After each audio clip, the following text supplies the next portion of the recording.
भोरे भोरे उठे हैं चूल्हा करे ढुके हैं खाए ले लगे। भोरे भोरे उठे हैं चूल्हा करे ढुके हैं खाए ले लगे। कोई खाए ले लगे तो चार चीजा आलू बटर खाए ले लगे।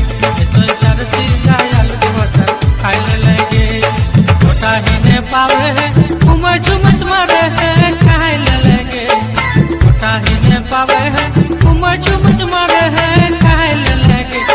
खाए ले लगे तो चार चीजा आलू बटर खाए ले लगे।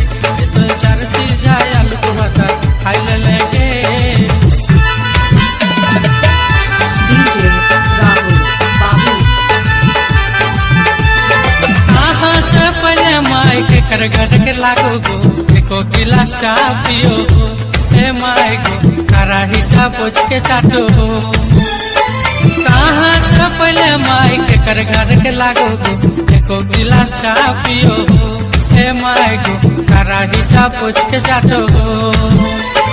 काचा काचा मुला गला मसर मसर मारो हो खाए ले लोगो। काचा काचा मुला गला बिना नूने मारो हो खाए ले लोगो। ए माई खाए ले लोगो। ए माई चार चीजा आलू बटर खाए ले लोगो। ए माई चार चीजा आलू बटर खाए ले लोगो। DJ Rahul Babu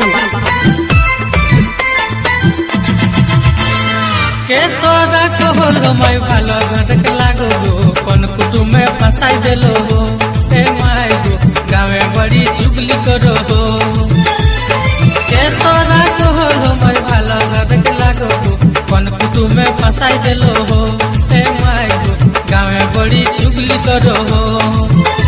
अरे तनी तनी बातें खाली बाबू घर पर हो खाए ले लोगो। तनी तनी बातें खाली बाबू घर पर हो खाए ले लोगो। ए माई खाए ले लोगो। ए माई चार चीजा आलू बटर खाए ले लोगो। ए माई चार चीजा आलू बटर खाए ले लोगो। ए माई चार चीजा आलू बटर खाए ले लोगो। ए माई चार चीजा आलू बटर खाए ले लोगो।